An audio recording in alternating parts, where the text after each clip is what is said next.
Hello, everybody, and welcome back to 50 Shades of Tay. I'm Taylor Gonzalez, and my guest today is an actor, comedian, impressionist, and is the voice of Ultron in Marvel Rivals. I am so excited to welcome Jim Meskimen. Jim, how are you doing today? Good, good. Very nice to meet you. Great to Oh, be here. very nice to meet you too. Thank you for being here. I am so excited to speak with you about so many different things. When I was going through your IMDb, I was like, how am I going to narrow it down to just a few topics? Yes, But I'm a I little think I bit of did a good. little bit of a moving target.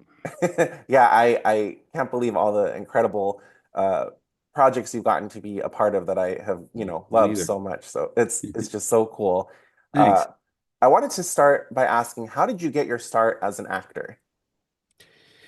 Well, I had probably more opportunities uh, that I kind of missed, but I was a bit ambivalent about being an actor. I wasn't sure if I wanted to be an actor or a visual artist. So I was a cartoonist, illustrator, later became a trained painter. But I finally kind of made the commitment in my early 20s. I was about 23 to move to New York City from Madrid, where I'd been living, and get started as an actor. And the first, I had done some acting before, but sort of half-heartedly or just indecisively, I guess. I'd done plays in university and in high school, and I enjoyed acting very much.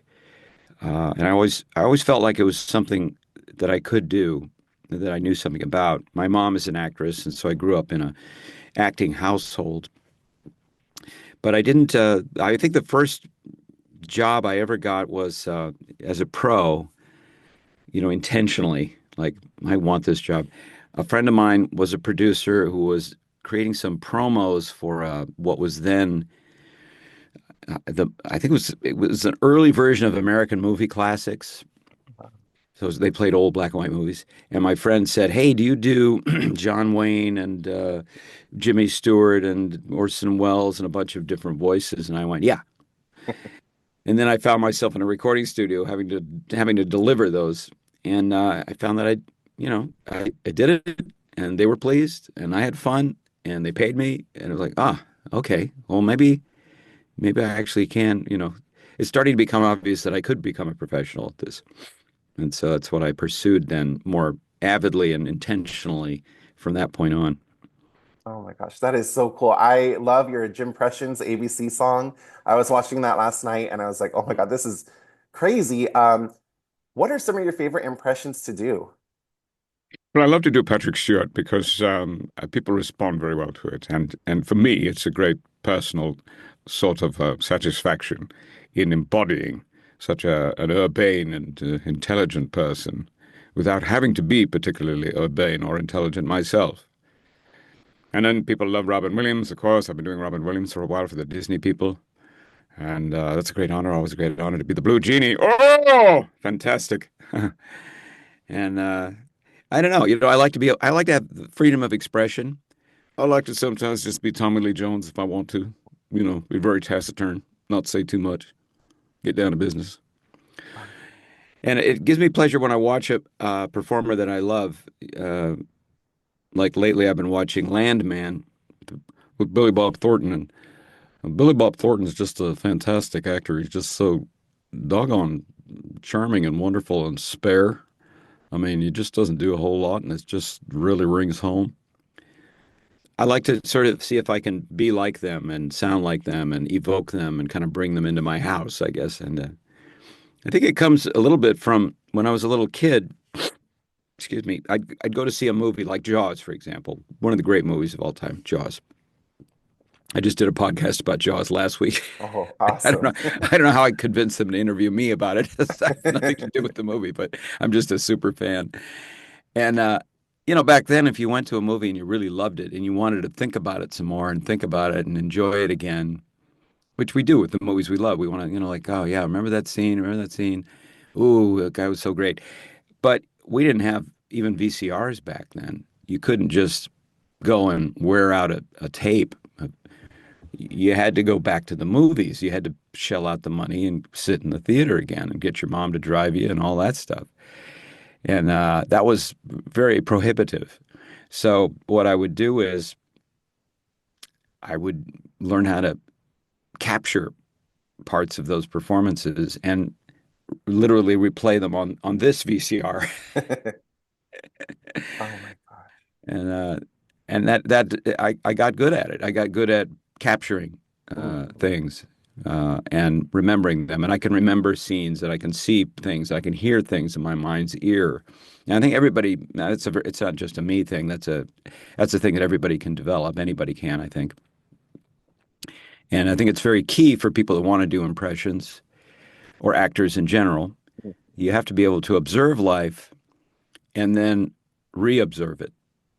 Uh, and that's something you do with practice. What would you say makes someone a good candidate to do an impression of them? Is it that people recognize their voice? Is it that they have like a distinct sound? What would you say is like you did Robin Williams, for example? Is it Yes. because his voice is so iconic, or what would you say like specifically about him? Well, going back to what I just said, I realized that a great star, a great personality, somebody that we all admire, we have been absorbing and duplicating him. We have been making copies in our mind.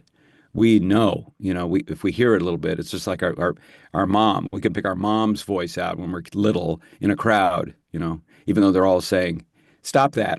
We know which one, we know which person it is.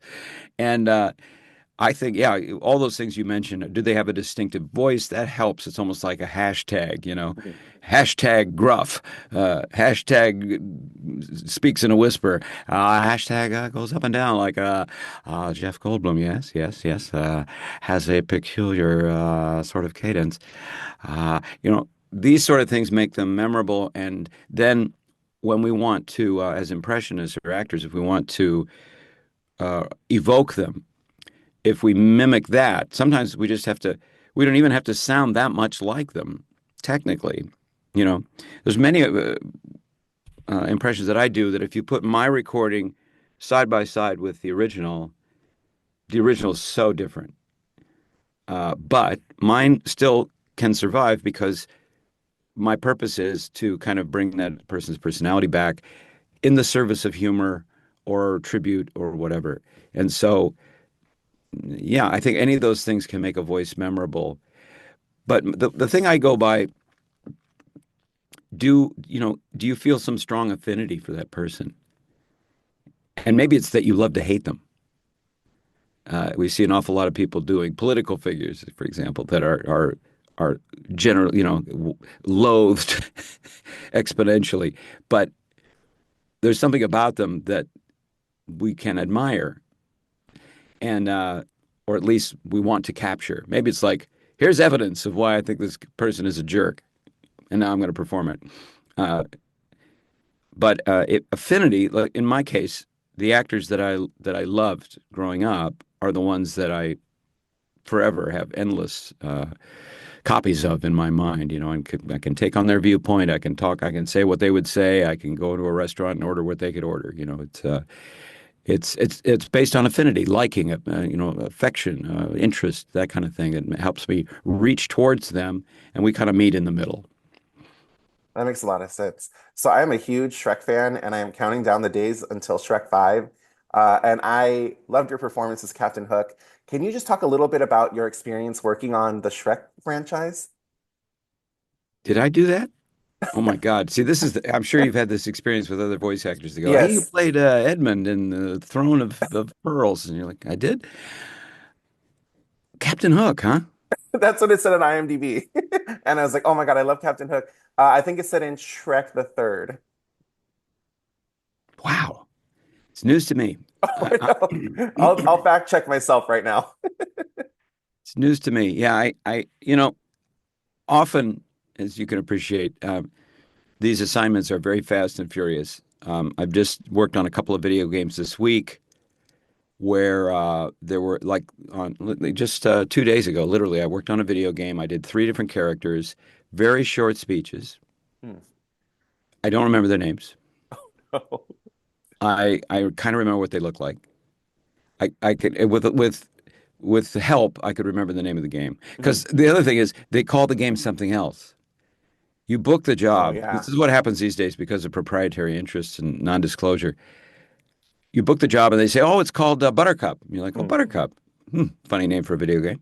Then you go in and and they say, "Actually, this is the bloody two-headed axe." And you're like, "Oh, I've heard of the bloody two-headed axe. Yeah. Why are we calling it Buttercup?" Well, it's just to protect the thing. Okay. So that and the fact that the sessions are so short and that I don't really interact with too many characters. Now, Mhm. on the ones where I work for a long time or I work over multiple days, I'm like, oh yeah, of course, I worked on the Savage Tooth of Born Horror. I'm making these up. These are made up video game names, and hopefully won't betray the fact that I don't actually play games myself. So sometimes I think these titles are a little silly. Okay, so I looked, and it says on IMDb, Shrek the Third video game, Captain Hook, and then it also said there was another Shrek game. Where did it go? It's so crazy scrolling through your IMDb page and just seeing like all these characters that I love and how cool that is that you got to voice them. Well, I can say that I probably was imitating another performer Mm, if it was something like Captain Hook. mhm, And that's a great part of my business these days is sounding like other people. They go, this actor isn't available, or this actor isn't alive anymore, mm. or this actor wanted a whole lot more money, or, or something, or made things difficult. I took over for an actor one time for Puss in Boots, the series Oh, Puss in Boots. Uh, Alan Tudyk. oh wow. Alan Tudyk had voiced a character called Uli, who was this crazy little goat, I think, who was a little German accent and it was so charming and unctuous. It was wonderful. And this is how he did it. And so uh, Alan Tudyk had a massive feature career at that time and Mhm. probably still does. And so he was quite busy. I think he was working on probably the Star Wars franchise and was a little too busy to do Puss in Boots. So I got the job because I could imitate Alan Tudyk, whoever he was imitating. I don't know, but I was downstream from, from that character, Oh my and gosh. that I remember. I did multiple sessions of that. That is so cool. So you've also done projects from How the Grinch Stole Christmas to Parks and Yes, I Recreation. was there for Yeah. that. I mean, Oh, I so was spent cool. 4 months on that set, so my memory. Don't worry. No, that's so cool. And then Parks and Recreation as well. Yeah. Is there a project that you're most proud of, whether it was like the first one you did, the biggest one you did, or you got to work directly with someone whose work you really admire? Yeah, you mentioned The Grinch. I've done 5 films with Ron Howard. Ron Howard, I met him when we were teenagers, and I think Apollo 13 is probably the one that I'm most proud of because although my work is, you know, minimal in it, I did have a lot of fun. I learned a lot, and it's a project that it's one of these movies that's kind of evergreen because you can go back and watch it in any time, and it is beautifully captures 1970, and uh, it's a really fine little tight script. The performances are wonderful. Young Tom Hanks at his best, Gary Sinise, and the story is unique because it's a big action thriller, but there is no villain. There's no psychopath. There's no Ultron. There's just space and distance, and the vacuum of outer space is the antagonist, and I think that's beautiful. And the message is people work together; they can solve some amazing stuff. Mhm. And here's what happened. And Yeah. so I'm proud to be part of that. That's a great message. Oh yeah, no, I completely agree. That's awesome. So speaking of Ultron, you mentioned Ultron. You Yes. voiced him in several projects, from Marvel Pinball to Lego Marvel Superheroes. Yeah, How did you get your start voicing Ultron? it's kind of a funny story. So they were casting Marvel Avengers Assemble, which is a TV series I wound up doing, and the casting people sent the audition. They said, "Well, we know that James Spader is hired to play this role in the feature, so we don't know what he's going to do or how he's going to sound." But they essentially said, "Do a James Spader impression." So I tried to do that. Apparently, it was met with enough favor that they hired me. But then when we got into the sessions, actual sessions, it was Colette Sunderman who was the director. She's a very capable director of animation, done a ton of projects. Probably directed Shrek 3, for all I know. Uh, we were very kind of uncertain about how to approach the character. So I remember probably all the way through that series, she would ask me to try different things. Like I would land on something and she'd go, "Yeah, I'll do it again, but just, put more Spader into it somehow." And I'm like, what does that even mean? What are we even saying? So I never felt like I really landed on it in the way that all the other characters. And this was a series that was done all in a room with all the actors. This was like a real throwback. Wow. Fred Tatasciore was there. Um, James, skipping mine. Oh, Roger Craig Smith was there, and a bunch of guys who I've become really good friends with. So much so that I can remember their names like that. Um, anyway, they all had their parts down, no problem. It's like falling off a log. I would have to do 2, 3, 4 takes before we all agreed, before consensus was reached that, yeah, okay, maybe that sounds like Ultron. Oh my gosh. But then they put a big filter on it anyway, Mm. so it almost doesn't matter that much. But subsequent to that, I have done, as you mentioned, many, many games and other applications, and I've created now my own Ultron that really doesn't have anything to do with James Spader anymore, Mm. if it ever did. And I respect what he did very much, but I had to make my own, put my own stamp on it. And So now when I go in, it's definitely something like this: robotic and unsympathetic, forceful. you know, that's my Ultron. Oh, I love it. He's such a cool character. I love everything about him, his backstory, his creation. I love his design. What's your favorite thing about voicing Ultron? Well, to be completely selfish, my favorite thing about it is, unlike just about any other video game character, Ultron never has any efforts or dying sounds. He never screams. He never even rarely grunts. And one of the things that we voice actors in doing video games kind of have to put up with, and I think what we're really paid for actually is these. They say, okay, well now we're going to do a series of things where you receive hits and injuries, and it could be anything from getting hit with a brick, to being burned alive while being chewed upon by an enormous reptile. And it, you feel it Yeah. because you do the whole session. They usually save these things to the end, and then you just destroy what's left of your voice. And for the next 2 days, you sound like I had a good job 2 days ago. It was fantastic. So Ultron, just a walk in the park. He's a robot. They usually create all the effort noises, digitally, or a sound of a machine, Mm. some kind of sound effect thing. And he never he never really raises his voice. So I Oh, consider myself, I'm right in the pocket. I've got a really great gig with Ultron.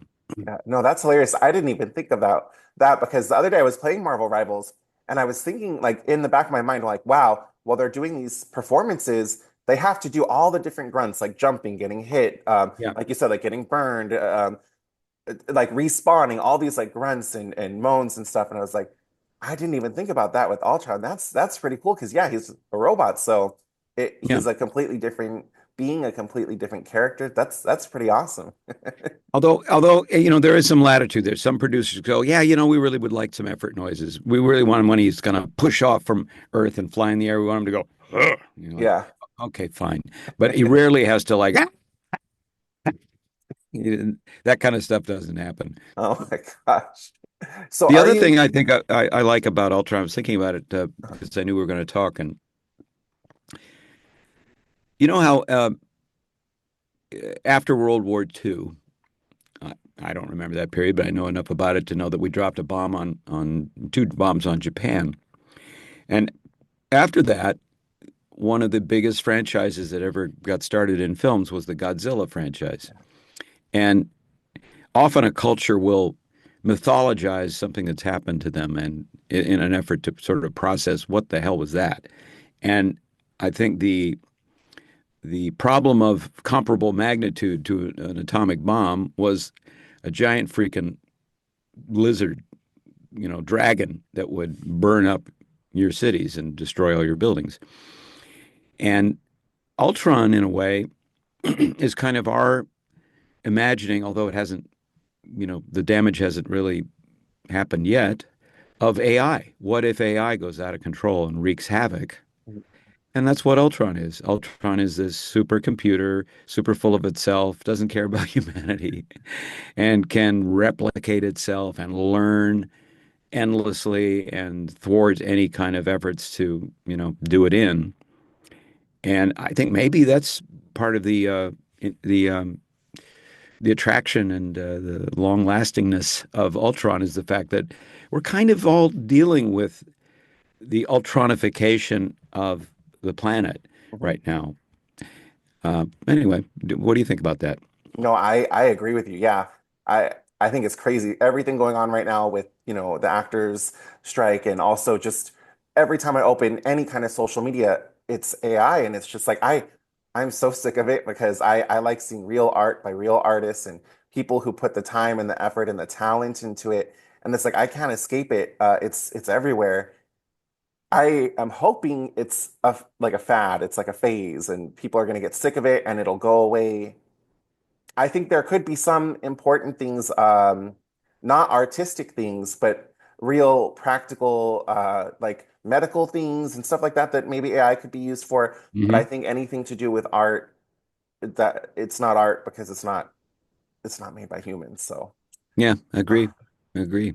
Yeah, yeah, and Ultron can be a kind of a way of shortcutting that and saying, it's like Ultron, AI, Ultron could be this amazing, beneficial, wonderful character if he wasn't bent on destroying the human race. oh Imagine man, what he could do if he yeah. just had his head screwed on right. Uh, so, although I noticed that Ultron 2, they keep him alive, even though in certain games and certain shows he's been tossed into the sun. Yeah. Somehow he pops back out again. Boy, that was rather hot. Oh my gosh. Well, are you a fan of the MCU and did you get a chance to watch Avengers Age of Ultron?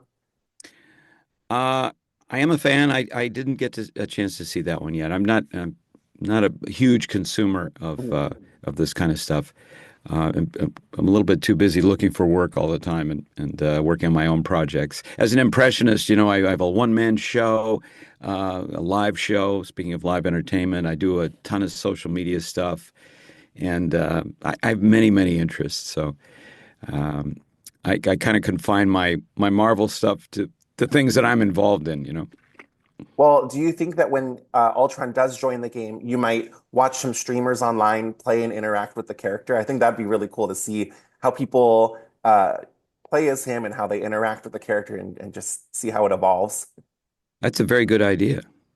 Yeah, because even A if you very don't good play idea. yourself, I think it's just cool to see. There's even people who cosplay as the character they're playing as. So like they'll be on the screen dressed in their costume, playing as the character. I think stuff like that's incredible. Yeah, yeah, yeah, yeah. I should definitely do that, Taylor. That's a really good idea. Yeah. Oh, yeah. I think you should. I think you would really enjoy it. But Jim, I can't thank you enough for taking time out of your day to be here. You're You welcome. mentioned that you have several other projects and stuff going on, like your one-man show and everything. If people are interested in all the projects that you have coming out, where would be a good place for them to come and check out what you're up to?